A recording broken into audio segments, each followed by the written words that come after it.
Welcome to the Keelhauled podcast, the ultimate unofficial source of Sea of Thieves news. And we've got plenty of news in store, so tie yourself to the mast and hold fast. Boy, and I tell you what, he is not kidding. There is a ton of news to get into with the Haunted Shores update, and I can't wait. So without further ado, let's dive into this update. All right, pirates. So as you know, Haunted Shores has arrived in Sea of Thieves, and it is a really good update. Now, this is coming off the heels of the last update, which was more of a quality of life fix, but this has a lot of content that is really engaging, really awesome. I've been having a ton of time, and it was really hard to stop playing to do the podcast. I've been playing most of the weekend, most of the week, just trying to get as much of this done as I can before I actually sit down to talk about it. So if you've gotten a chance to get in there, you've probably already seen there's a few things that are a little bit different in Sea of Thieves. And the main one being that we now have two types of AI ships in the world. We have the standard skeleton ships, or SSs as I'm going to call them, out on the seas, where it's going to be a sloop or a galleon as per usual, that have the cursed crew kind of moniker to them when you're fighting them. You also have the ghost galleons, which are just galleons for now. We haven't seen another type of them, but the ghost galleons, or GGs as I'm going to call them, are out and about roaming the seas when someone is doing a voyage for them. Now, there's a few things that I want you guys to know about, but the main event for this update is actually the Battle of the Burning Blade. And this is where Flameheart Sr., yes, Senior, I'll get into that in a little bit, has reared his ugly, ghostly head, which we haven't seen since the Seabound Soul, and is now threatening to impose his will on the Sea of Thieves. And the only way to combat the new threat to the seas is to combat him. So what are the things that I want to get into lore-wise before I dive into the battle itself and what to expect and how you should be capitalizing your time on the seas with this event, is the fact that Flameheart is this giant ghostly soul-like head that's floating above islands out on the seas. The thing that's interesting to me about this is that he is able to summon these ghostly galleons from the Sea of the Damned. Now, for the moment, we only know of the Sea of the Damned because of the ferryman, and the ferryman who's decided to charge himself, or has been charged with the duty of ensuring that pirates' souls make it back to the Sea of Thieves from the Sea of the Damned when we die. It's really interesting that we have this idea that Flameheart is in the Sea of the Damned and has control of all of these ghostly galleons that he's sending forth through these giant portals, which begs to question if we'll be able to go to the Sea of the Damned. There's ideas of this in the art book that showcase an outpost with different sized docking positions for a sloop and for galleon, as well as shops and stuff like that. We also know that there are ghosts down in the Pirate Legend Tavern in Athena's Fortune who will sell us stuff or play music or just give us grog for no real reason other than just to get drunk. But what is the goal of Flameheart? He's trying to impose his will. He's trying to take back control of the Sea of Thieves for himself.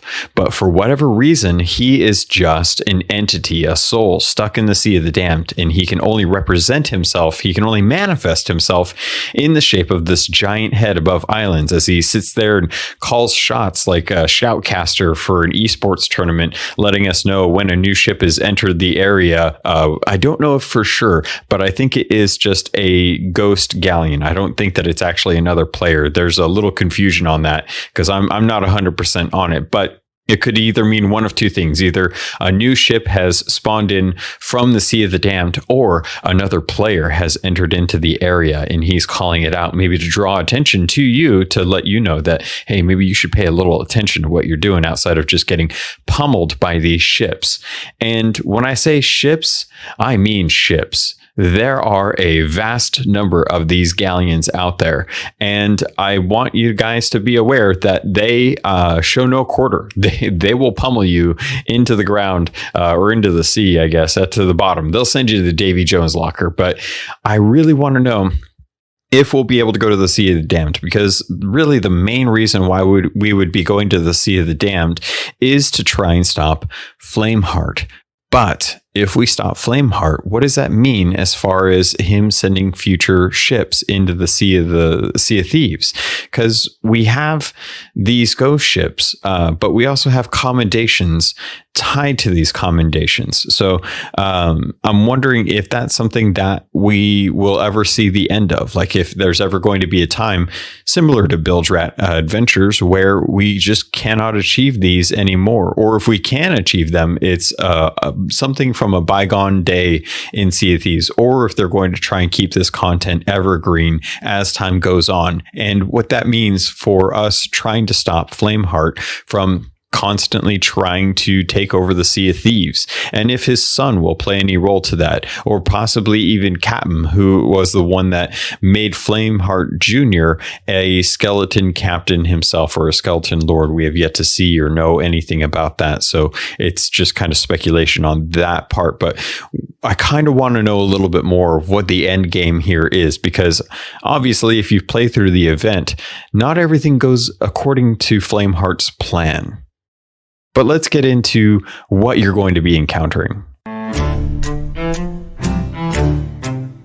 All right, pirates. So talking about ghost ships, there's a few things that you need to understand about these ghost ships or these ghost galleons. And there's 3 different types that you need to be aware of during the time of this event. The main ones that you're going to be encountering are drones, or just kind of standard ghost galleons. And they have very tattered sails. They flap in the wind.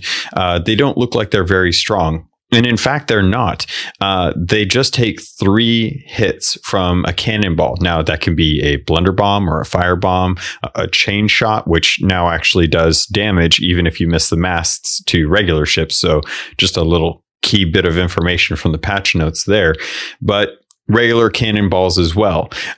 Don't try and jump on these ships. Don't try and use powder kegs. They're not going to do anything. You don't really have to worry about sinking them so much as disrupting them with cannonballs to the point where they can't exist in this plane, this Sea of Thieves that we normally do. They're very fragile in that instance. So 3 shots typically works for most drones in this case.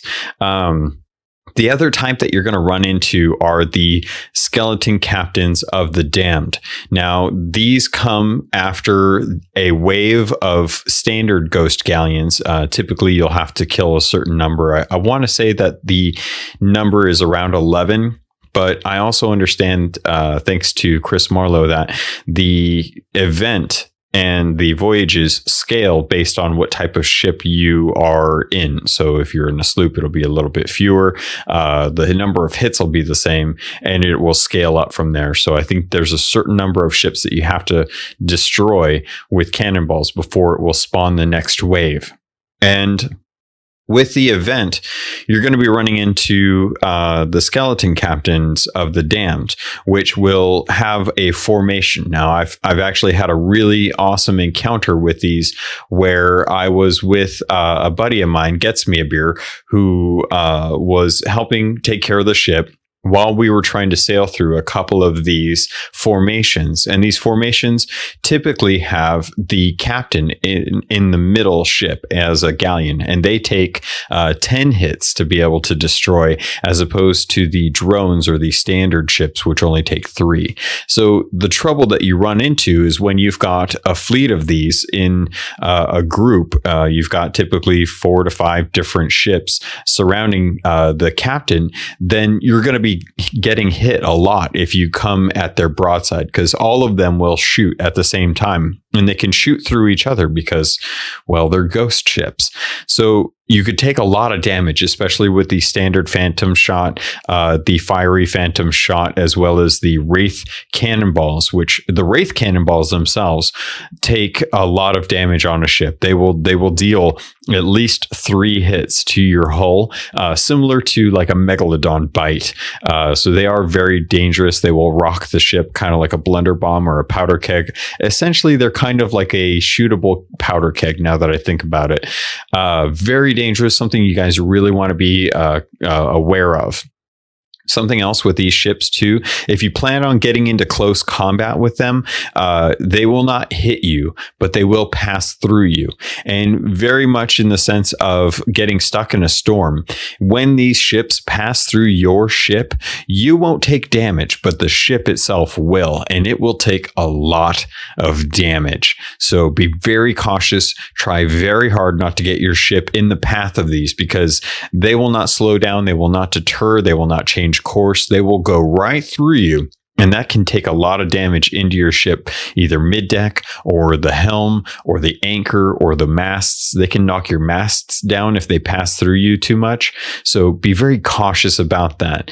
And if that wasn't enough, once they pass through you, if you're trailing behind them, they will now drop these ghostly powder kegs, these mines in the water that are in clusters of 2 to 3 that are lit. And after a certain amount of time will explode. And those will deal damage just like a regular powder keg if you get too close to those. You can detonate them with your gun though, so be cautious of that. And that's just the first couple waves of the actual event. With the event itself, once you complete the first wave of killing drone ships, and then the second wave where you'll take out 2 captains, then you'll have to go back into another wave of drone ships, and you'll have to take out multiples of those. And if you think this is a lot of shooting, it is, but there is a caveat. When you kill certain ships, either captains, which will drop loot, or drones, which will sometimes drop supply crates of the damned, you'll be able to replenish your supplies this way.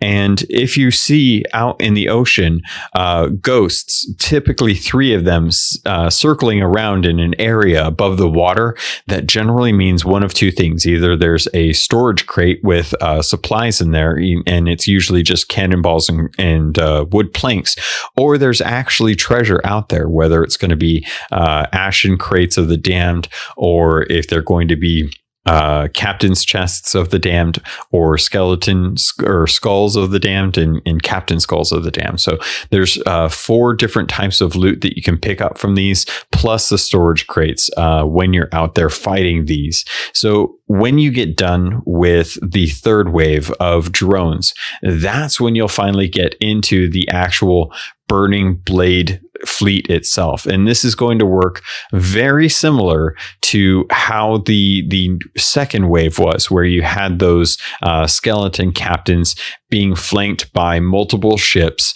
of standard drones that are just kind of out there protecting it. So the burning blade itself, I believe, takes somewhere in the neighborhood of 20 hits. Now, bear in mind, from what I understand, this is a scalable encounter, so it may be fewer or more depending on what ship that you're actually in. But essentially, you can try to knock out some of the drones that are in the area to reduce some of the incoming damage that you might be taking, as many of them will be shooting at you at any given time, as well as the burning blade itself. But once you've defeated the burning blade, which will be tattered sails, but they'll be red and they'll have Flameheart's emblem burning on the actual sails itself. Once you defeat him, all of the other fleet or all the other ships will retreat or sail back into their Sea of the Damned portals.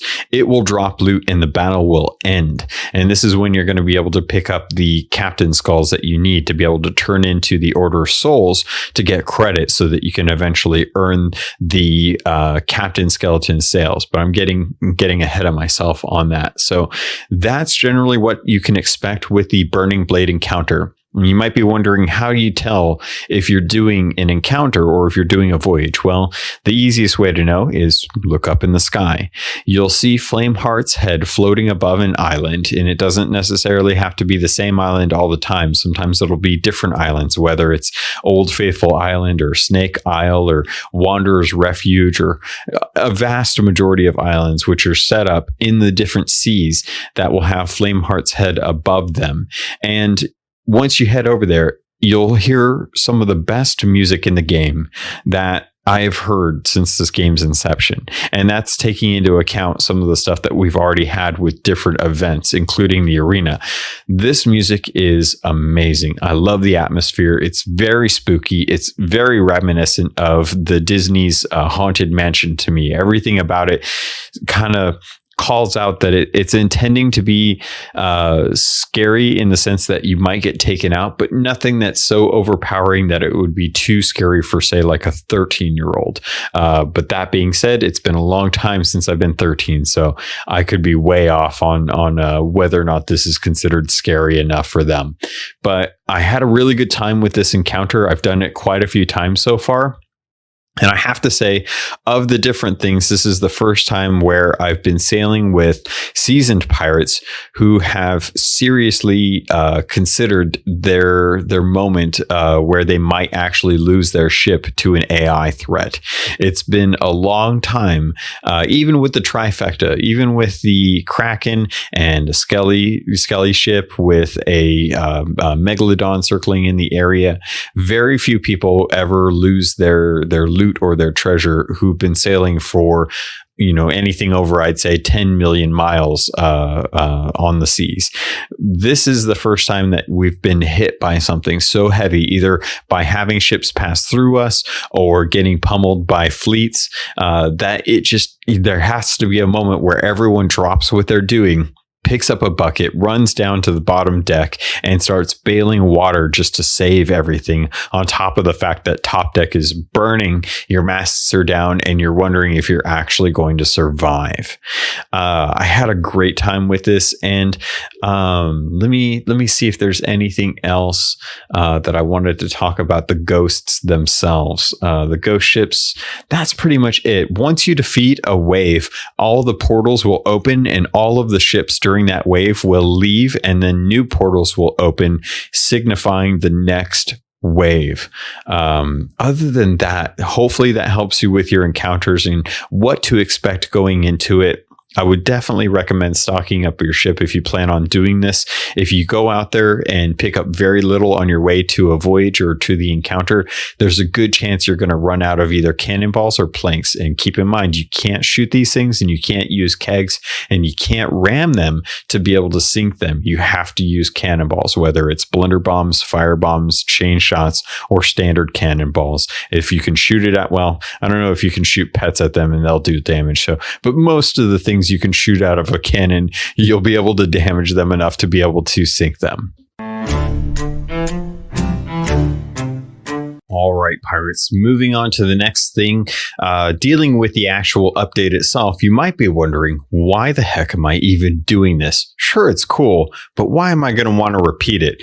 2 different sails. One of them is actually the Burning Blade sails, which you get for completing the commendation of Banisher of the Spectral Flame commendation, which I'll kind of dive into a little bit about what the different commendations for this update are, and the Ghost Captain sails, which, if you haven't seen these, are by far one of my favorites to date. They are the weird undead unicornish thing that is everywhere on the Fort of the Damned, as well as the ferryman's ship and the ferryman's gear. And I can't wait till I finish turning in all of the captain skulls I need to be able to do this. So to unlock the Ghost Captain sails, you need to be able to complete the commendation Hunter of the Damned Captains. So let's get into the different commendations that you're going to notice. And all of these are going to be found in the Order of Souls. So if you're looking around in the Bilge Rat adventures with the Bilge Rats with the mercenary voyages, it's not going to be in there, even though the new moniker is going to be on there. Everything is going to be in the Order of Souls. So The first one that you're going to run across is probably the simplest, and that's Scourge of the Damned. And I haven't completed this yet, but so far, from what I can tell, you're going to have to defeat up to 500 ghost ships. Now, Pirate Legends might be looking in that and thinking about the Galleons and the skeleton sloops and thinking that's going to take a lot of time to be able to do. But bear in mind, the standard ghost Galleons only take 3 hits. So this is something where you could pick up the free voyage from Duke, go out, throw down the voyage, spawn random drones, and then just kill all of those until the event's done, grab the treasure, drop down another voyage, and continue on. And because they drop supply crates with wood and cannonballs, it helps kind of keep you in that gameplay loop where you don't feel like you have to go out somewhere like a fort or an island or go hunting for barrels to try and replenish your supplies. Bear in mind, when I got done sailing with the Keelhauled crew this weekend, we had a brig that had a storage crate that had over 1,300 planks when all was said and done. After the ship had been passed around the community a couple times, it was in the EU server, and Big Bad Pad had it for a while, and then we had it for a while, and then I think Monkey tried to give it back, or Drunken Monkey tried to give it back to someone in the EU at the end of the night around like midnight Sunday. Or Saturday. I think it was Saturday at midnight, Sunday technically for the morning. But yeah, you get a lot of supplies from these. So don't worry too much about when you're actually in the midst of it. The biggest problem that you're probably going to run into if you're doing this is trying to get to a point where you can slow down so that you can harpoon the crate out of the water without putting yourself in a bad position with the other drone ships around firing at you or dropping mines and all that fun jazz. So getting back to the commendations. So the first one, just killing ships, Scourge of the Damned, I think it's up to 500 ships. The second one is only grade 3. I've already got this one completed, and all you have to do is United Against the Damned, kill 25 ghost ships in an alliance. I got to be in an alliance with Chris Marlowe and Captain Daggers McTimbers and Captain Balzania, as well as a whole slew of Woodrow Jenkins and Joe, not that Joe, another Joe, all these different wonderful members of the community. We had a couple galleons that we went out and just killed the voyage, some forts, the actual event itself. We managed to knock out a lot of those fairly quickly, and that was on top of some of the alliance sailing that I did earlier in the week with some friends of mine, where we had 5 of us, and we tried to get a couple ships on a server so that all of us could kind of talk and chat while we took out some of these ghost ships. The next one is Voyager of the Damned Souls.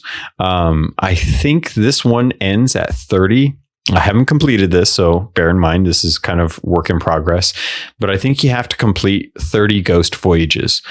This is going to be a lot easier during the event because Duke is going to be giving them away for free. You can collect one from him, and you can collect any number that are available each day in the game from the Order of Souls tent. But I would definitely recommend making sure that you constantly pick up the free one from Duke. If you're relatively new and you still want to be able to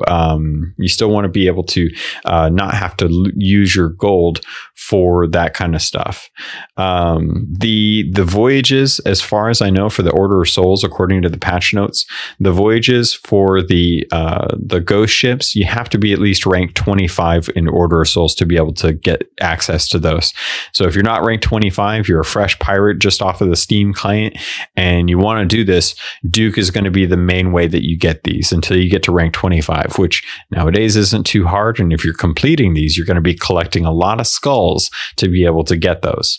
Oh my gosh, I still have a ton that I need to cover, and I'm already pretty deep into this episode. The next commendation is going to be Banisher of the Spectral Flame, and this is going to be, I think, 30 times as well. Keep in mind, I haven't been able to finish this yet, so I don't know for certain, but the progress I've made suggests that you're going to have to do this at least 30 times, and that's the Burning Blade event, where you kill the Flameheart ship, the Burning Blade, at least 30 times from what I can tell so far.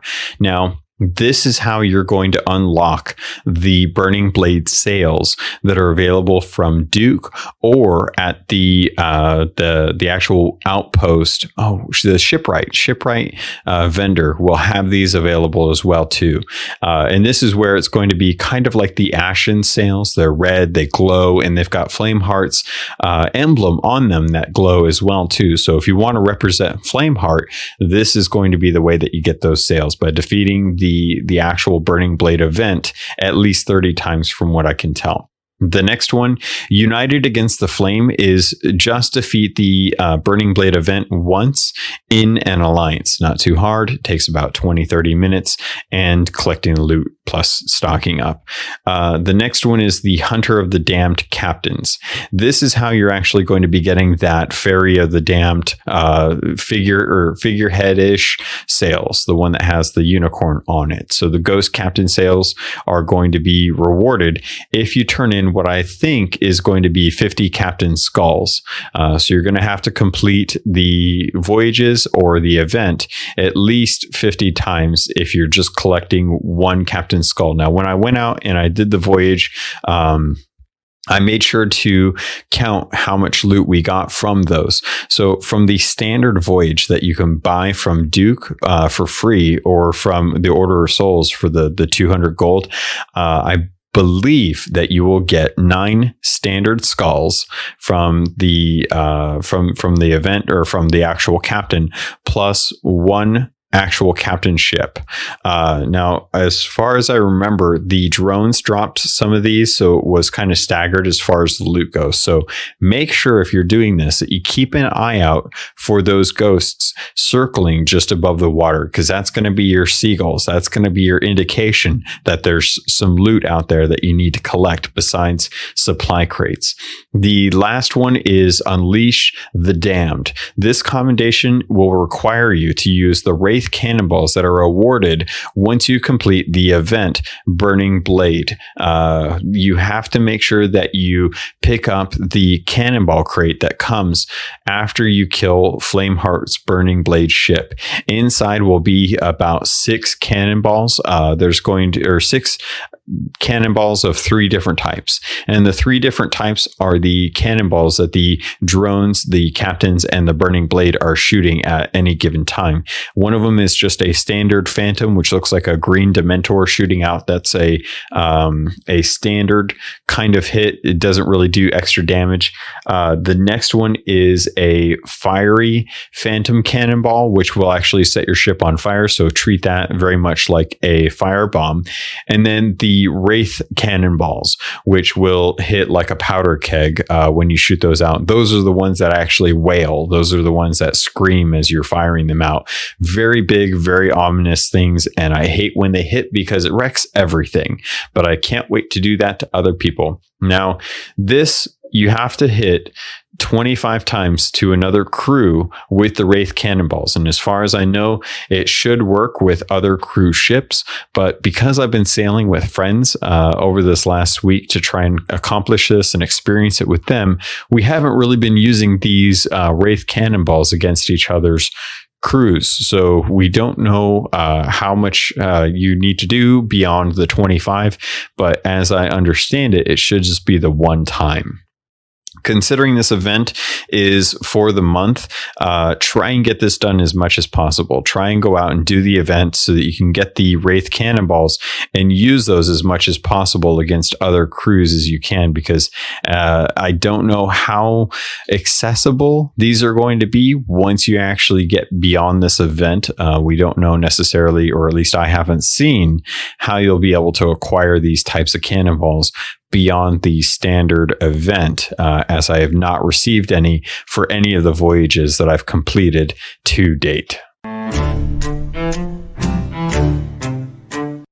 All right, pirates. So the next thing that I wanted to dive into were some of the other gameplay improvements that came to the game with this update that go beyond just the actual event too. So 2 main big things that came that I noticed was the choosing a shanty and the nonverbal communication. So if you've played in this update, you may have noticed that since the update, there has been a significant change to your button layout. especially on controller. This is intended to try and improve how you actually interact with people using the pirate text. A lot of people generally jump on crews and they may not necessarily want to talk with each other. And one of the things that the game has that helps try and improve this experience is the contextual nonverbal communication, or the stuff you say when you don't want to use a microphone. So if you go with your controller, your right bumper used to be your quests. And this is something that I talked about with the Dread Pirate Doug last week about when we were analyzing the video for the preview for Haunted Shores. So the right bumper is now dedicated to the nonverbal communication. It's expanded to give you different categories. So you've got alerts, you've got standard chat, and you've got strategy. And these are going to be just different ways that you can communicate to the people that you're sailing with what your intentions are, or making requests, suggestions. So say you wanted to shoot a ship or go board a ship, then you can say, I'm going to go board, using the strategy portion of the radio. And the different buttons will kind of swap you between the different types of text chat that you can use. And if you hit the right bumper, you can repeat a command. So if you need bailing multiple times, you can say, I need bailing once. And then as you're repairing, if more holes come down and they've stopped actually bailing, then you can at least hit it with the bumper again and cause that to pop back up as well too. Really awesome feature that they're looking to build this in. But if you don't want this, if this is something where it's not going to impact you because you're generally in party chat, or you're in Discord, or have your own means of talking with other people, say they're right next to you in the same home, then you may not necessarily need this feature, and you kind of liked how things were in the past. And you can do that if you go into the options. So I'm going to put a link in the show notes that actually takes you down the information of what Christina McGrath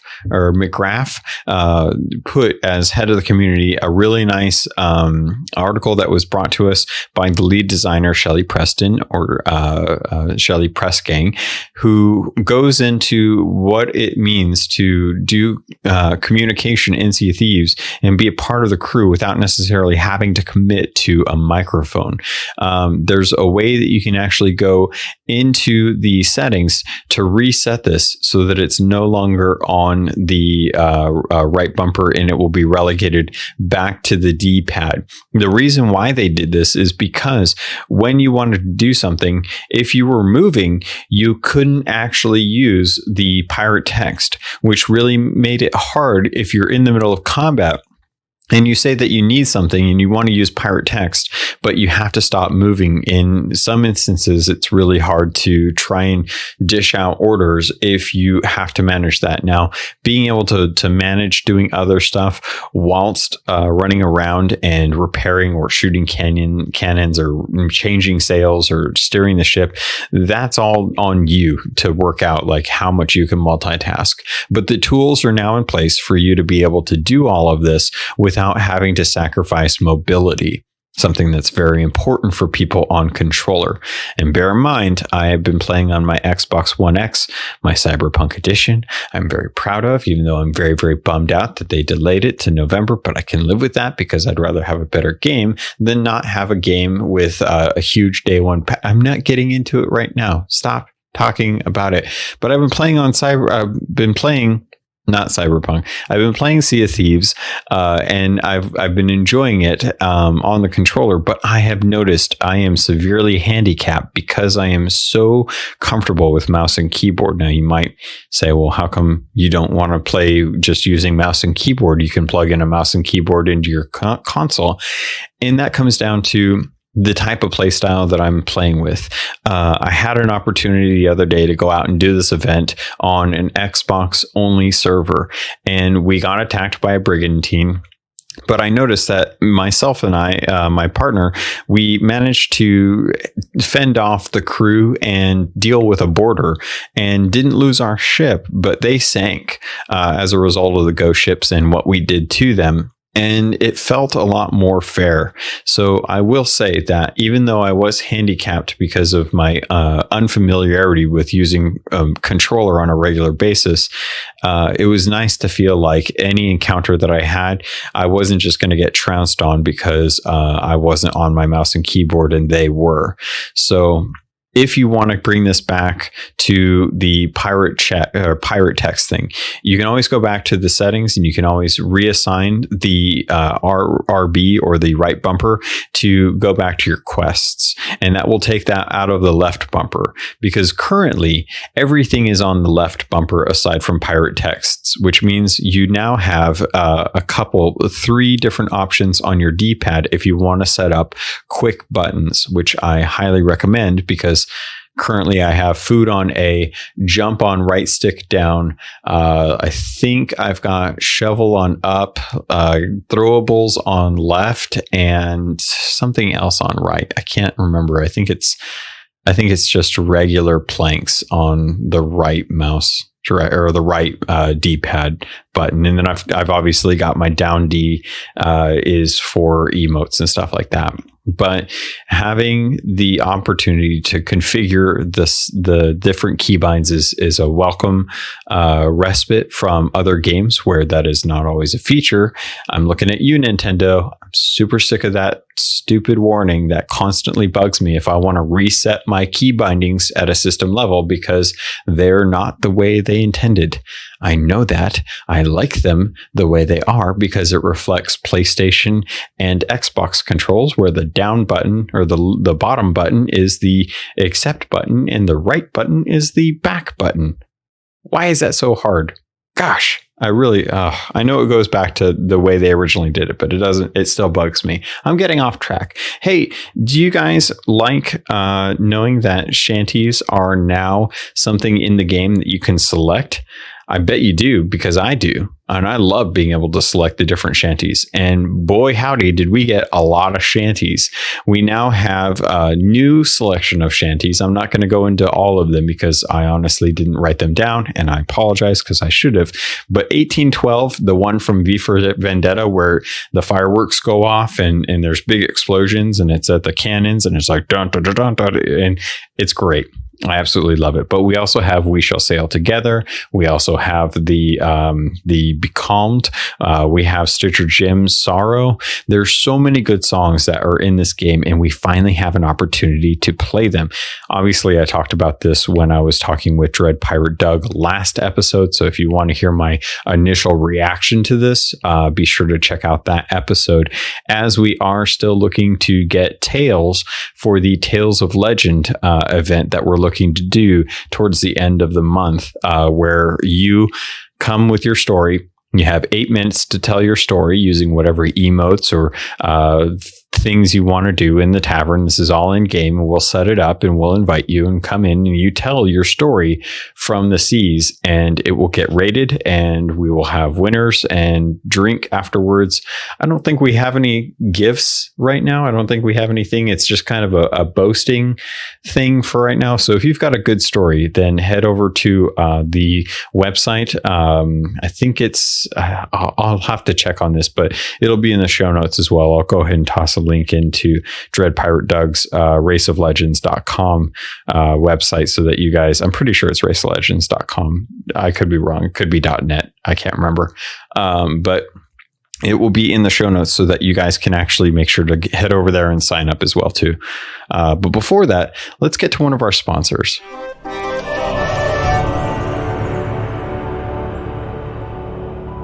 In a world where solid-state electronics and vacuum tubes are still meta, people never stopped loving atomic-powered everything.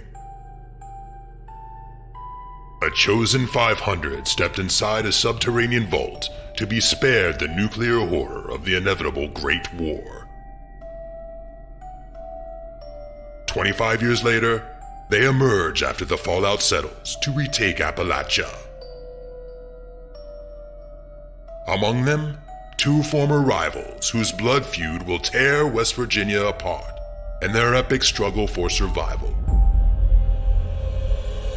Chad, a vault bro who has a strength of 15, an intelligence of 2, and is a complete wasteland.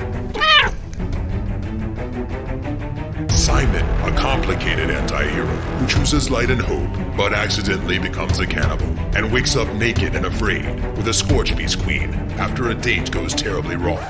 What? I mean, it's a wild wasteland, right?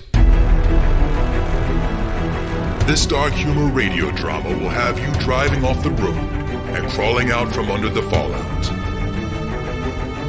2 men, 1 wasteland, and so many nukes. Chad, a Fallout 76 podcast, rated R, now streaming on your holotape player podcasty thing.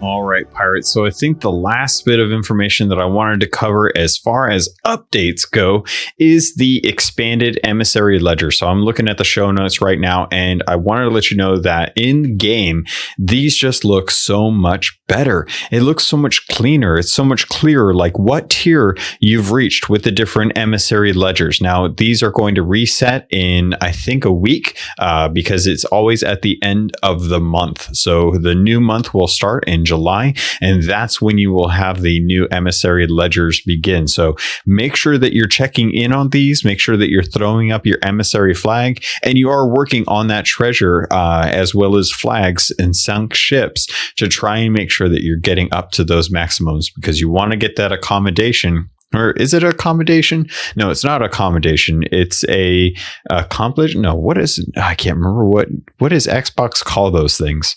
Anyway, it improves your gamer score, which I know is always a big deal for a lot of Xbox fans. So you got to do it at least 5 times, which means 5 months worth of dedication to hit the top in each of the different factions. So make sure you're working on this. Make sure you're trying to get into that top tier. And it also shows you who you or how you rate along with your other friends. So you can kind of filter it based on either the top for the entire group of people that are actually going for it, or just by your friends as well too. I really like this, as it's one of those things that it's just kind of nice to see where you stand, how much you've done. And while you may already have the rewards for it, it's still something you can be like, you know, I just want to get that commendation done, or that achievement. That's what it is. It's an achievement. I want to get that achievement done. And the only way I'm going to do it is if I stick to this for the next 5 months, or I guess 3 months once July starts. Some of the other things that came in with the fix to the text size, so that you can actually scale it. As far as I can tell, I haven't seen any issues with that on my PC or on my Xbox, so I think they fixed that. And then the Let's Game Read to Me improvements with the Let Games Read to Me enabled. Extra narration instructions is now included when navigating menus and options, informing players which keys to press, which is kind of nice. In addition, tutorial prompts during the maiden voyage and onboarding experience are now fully narrated. And when activating voice chat, a narrated alert informs players that the text box is active. So for folks who have visual impairments or can't speak that want to still communicate with their crews or navigate menus with this Let Games Read to Me, this is going to really help people who want to be able to play the game and may not have the visual means to do so. And I'm really hoping that Sightless Combat finds a way to get to the Emporium so he can still buy that cat that he's been wanting. Rare, if there's anything we can do to help him out, even if it's just giving him one or giving me a way to give him one, I would appreciate it. I think that's going to do it. There were a few things I mentioned earlier, that the chain shot does damage like a regular cannonball if you miss the masts. So just remember that the chain shot, if you're running low on cannonballs but you got a lot of chain shot, you can still deal some damage to a ship using those as well. Just bear in mind that when you actually fire those, you have to adjust the height because they're not going to go as far as a normal cannonball. So just kind of bear that in mind. As far as updates go, I think that's about I think it's time to dive into what kind of cosmetics we actually got in this update. So if you guys went over to Duke and you got the Voyage, you checked out the actual sales, I'm pretty sure that you would have gone in and taken a look at what's available for gold and doubloons. And if you haven't checked this out already, and say you're a fan of the Wild Rose set, then you may be happy to see that the Wild Rose clothing is now available for doubloons from Duke, something that should be at the actual clothing vendors. And just to kind of clarify something that I talked about in last week's episode, Thor Von Blitz did reach out to me. He said that he still feels like the shops should get the black market archive content as well as I'm not going to speak for him. I think it should have the new content as well too, but he did say that he would like to have the vendors, and myself, I would like to have the vendors sell that content instead of having it on Duke. Even though I know a lot of people will wonder, well, where is it going to be? Well, it should just be with the clothing vendors because that's what they sell.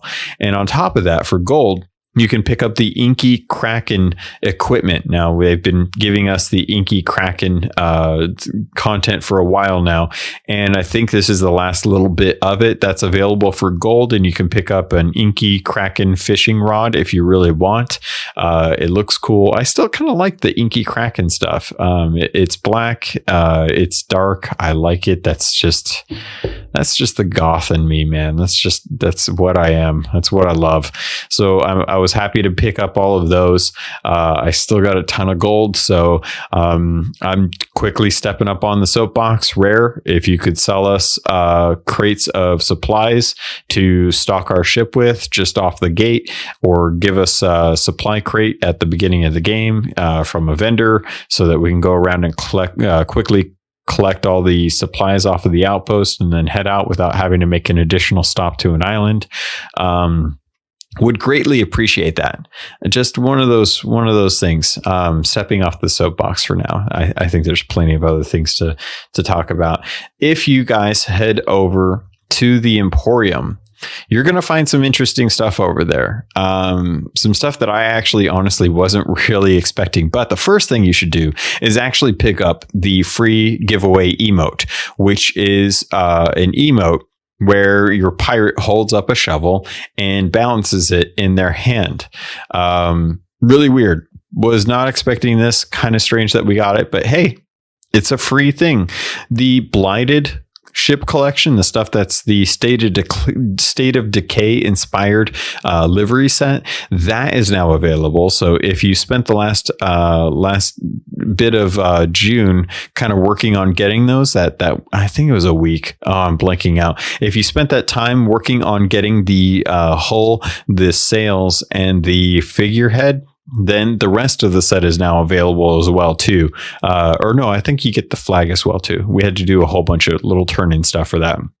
But if you got that, kudos to you, because now all you have to do is buy the cannon, capstan, and helm, which it's cheaper. The one thing I will say is I wish that the UI team would go in and actually show that there's a discounted price on the bundle. So say that I earn the rewards for the hull, the figurehead, and the sails and flag, then I just click one button and it purchases the remainder of the bundle for the discounted price instead of offering me the bundle at full price, even though I already have some of the other pieces. I haven't been brave enough to click that button because honestly, I don't want to get charged full price for stuff that I already have.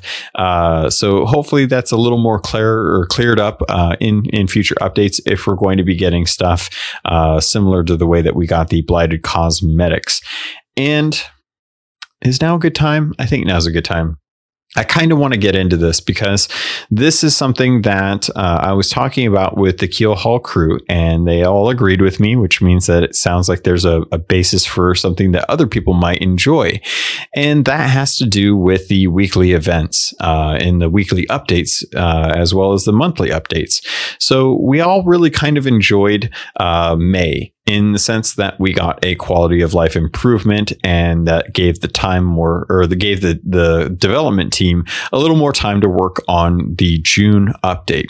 A lot of us feel pretty safe and secure in the idea that having weekly updates in between months to kind of buffer that time where they can put in a quality of life fix update similar to what we got in May, and then having a following month with actual kind of story driven content, or at least a major change or addition to the game, something like that, to kind of give the team a little more space when trying to make content. And the thing that kind of pushed me in the direction of how the off months, the quality of life fix months, would be sustainable for content is to take the content, the cosmetics that you can purchase from Duke. Now, I know you guys already know this if you've been listening to me. I'm not a huge fan of Duke the Dark Lord. I think he's weird. I think he's creepy. I think that it's kind of weird that he's the weird cloned person in the game that constantly shows up in every single tavern. So when the idea of having weekly updates, similar to what we did with the Blighted ship collection, where you had to turn in a certain amount of items to the different factions during that week to be able to earn those cosmetics, when you take an idea like that and you apply it to the recently released Wild Rose set or the Inky Kraken set, and you say, hey, if you want these items, then you have to go to the respective merchants or factions to trade companies to be able to turn in the certain number of stuff to them during this time, and you'll get these items. So, for example, like the Gold Hoarders would give you the Inky Kraken shovel and Inky Kraken compass if you turn in 40 captain's chests to them, and that way during that month or during that week you would work on them to get that stuff. And subsequently, if you worked on that stuff then you would earn it. But if you didn't have time, then the following month, the month that actually had the standard content update that they would normally have released during the quality of life month, the June quote unquote content update, you would have all of these items available for purchase through the stores because they would have already been introduced into the game through the weekly event.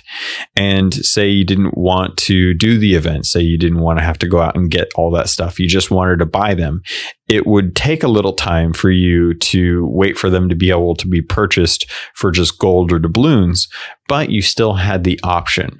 So it takes out the pain of people who are frustrated by time-limited cosmetics, and it takes out the frustration of people who are worried about not having gold sinks in the game.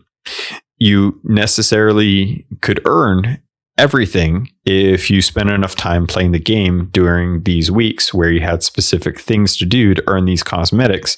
But if you didn't want to focus on that, say you wanted to focus on something else, then you knew that you could at least buy them the way you normally would buy them the next month when the actual content update came.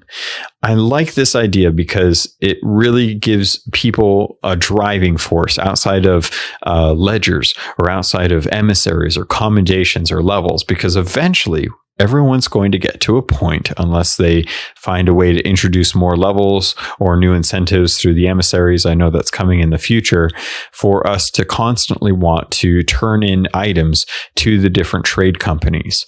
And I think if you put in a system where every other month there's cosmetics that are rewarded through playing the game, and then the following month those are made available through the vendors through regular purchase, that would help kind of drive that incentive, because during the month when they're available for regular purchase, that should be a content update where you're working on cosmetics and commendations for that content. And it's less likely that you're going to be working on the Inky Kraken stuff or the Wild Rose clothing set stuff. And I want to know what you guys think about this. Do you think that's a good way to go about this, where you have quality of life and you unlock cosmetics, and then the following month you have content update plus the cosmetics that you may not have earned available for purchase? I've gone long on this, so I hope I made it clear kind of my idea on this, because I think it's something that would work out really well.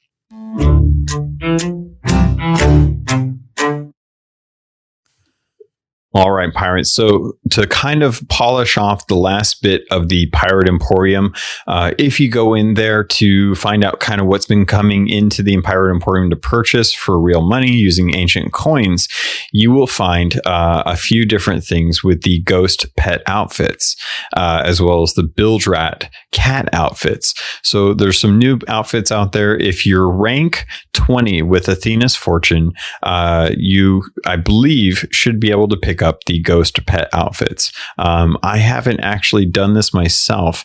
Now that I think about it, I haven't checked to see if I can actually purchase them. So I don't know if you necessarily have to be just a regular pirate legend. I imagine that's kind of the idea, is that you have to be at least pirate legend to buy these. But they did say in the patch notes that after reaching Athena's Fortune rank 20, why not pick up something for your pet to celebrate the achievement? And that's the ghost pets outfit. They also have the Gold Curse Collector's Pets. These, as far as I know, are not time limited. I don't think there's anything that is time limited in this. I could be wrong, so I apologize if there is, and I will address that in the next episode when I get a chance to double check on that, as it is kind of running late, and I want to make sure I get this out in time for you. But there are gold pets. It's very similar to the Cursed Heart pets that we got, but these are just covered completely in gold. I'm not really a big fan of these. It looks like they've just kind of got like the standard gold curse applied to them. But if that's what you're into, if you're diehard, a gold hoarder fan, and you want to have your pet representing them as well too, this is now a good way to do that. The biggest thing I would say from the Pirate Emporium outside of the Blighted ship collection is actually going to be the Animal Dance bundle, which I think is absolutely hilarious, because you've got the best emote that I can find in the game for weird things in general, which is the wiggling your limbs like a squid emote, it's hilarious. There's one where you can act like a cat or a parrot dancing, or an imaginary shark, where you kind of use it's funny because John, Internal Air, McFarlane did a chomping shark event way back in the day that I made a GIF out of. That this is what this kind of reminds me of. Other than that, there's the Hide and Peek bundle, which has a new kind of saucy looking emote that kind of reminds me of like a bear skin on the rug look when you're laying down with your back leg kind of kicked up. I managed to get a couple good photos of some friends doing that out on the seas. It was entertaining, to say the least. And that's the main thing. There is a store-only bundle, as always, with Microsoft and with Sea of Thieves. Whenever you go to the Microsoft, Xbox, or Steam stores, there is a bundle that contains 2 premium Gold Curse Collector's Pets that also have they're the same pets that from the Gold Curse Collectors. You've got 1,000 gold or 1,000 ancient coins, as well as 25,000 regular gold, and I believe, I don't know if it actually says on here. Let me see if I can find out for you. I shouldn't be doing this on the fly, but I figure why the heck not? It looks like you get the cat and the parrot as the gold cursed, and they're just gold. They're very angular. They've got emeralds strewn about their body, as well as their eyes and beak.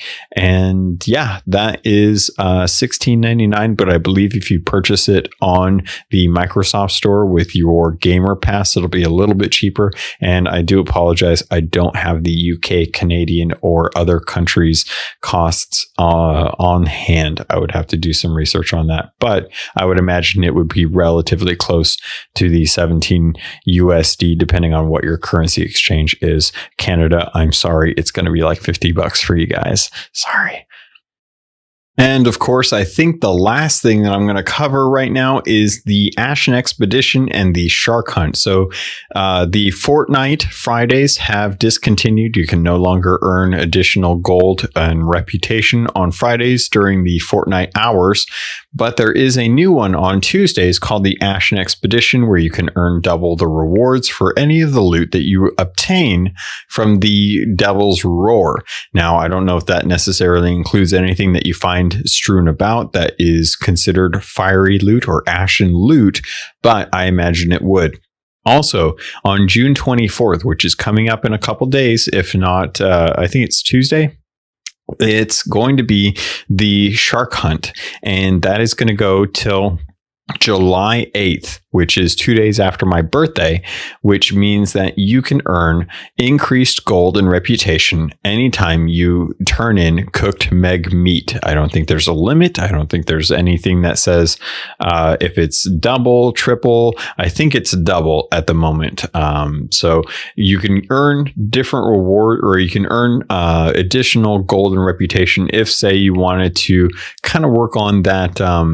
If you wanted to work on the actual, I'm trying to find the events hub right now. If you want to work on your Hunter's Call, but you didn't want to have to fish up 300 ruby splashtails because that's just crazy, then maybe this was actually going to be the best way for you to do it. Since you're out there hunting the Shrouded Ghost anyway, why not take advantage of the Megalodon meat during this time from June 24th to July 8th. Those are going to be the times that you'll be able to actually earn this extra golden and reputation. I'm already level 50 with the Hunter's Call, so the 2 weeks that this is going on is going to be nice for the gold, but not necessarily something that I'm really going to be too worried about. Oh, and bear in mind, the meat must be cooked to perfection. They will not accept it otherwise. Well, maybe they will. I don't know, but I don't think they do.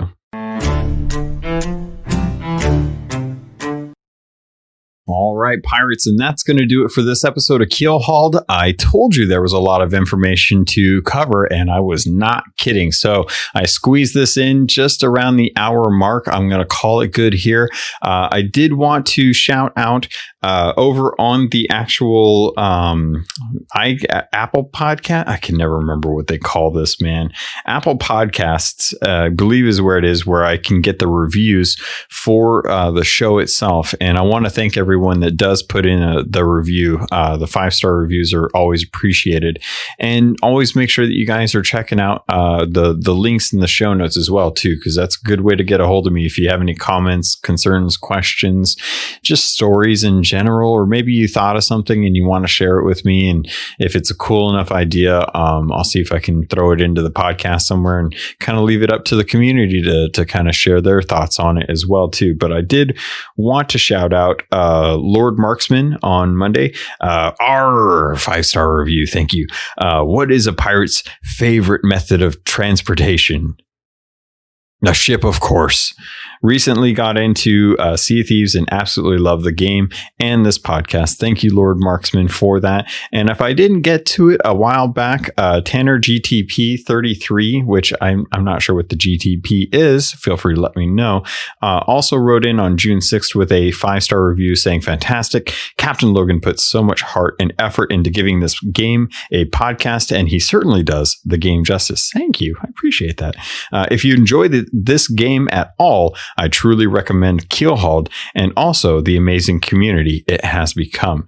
Now, I will say that the community that I head over at the Keelhauled Discord is the best Keelhauled group I've ever had. No, that's a weird way of saying that. It's the best community I've ever been in. It's better than any of the guilds I was ever in during World of Warcraft years.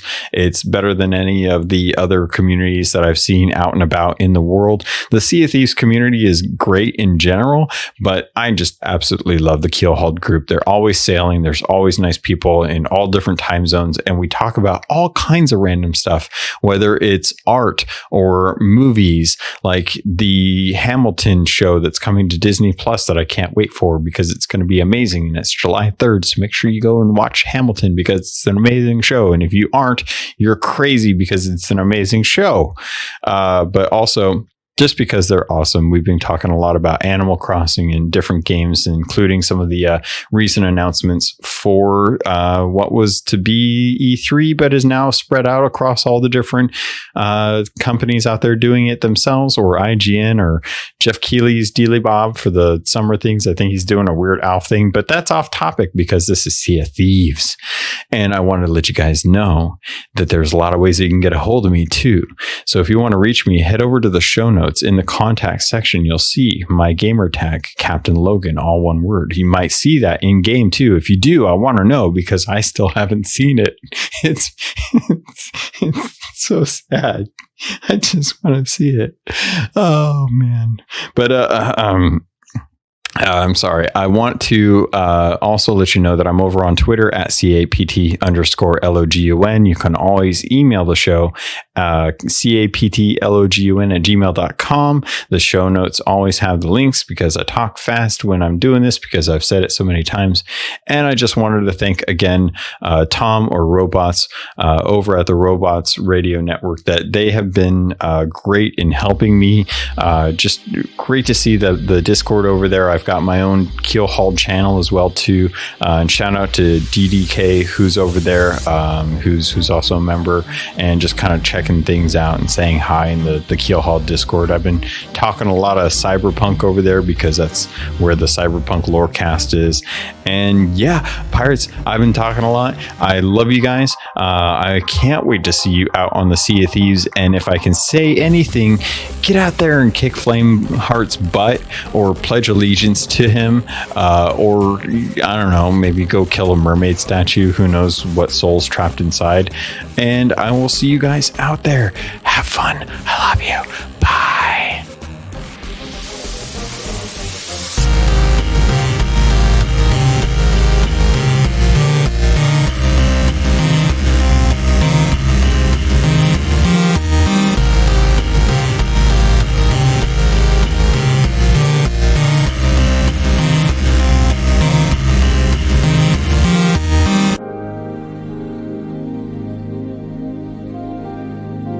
You've been listening to a Robots Radio podcast. Smart shows for interesting people. Check out all the shows at robotsradio.net.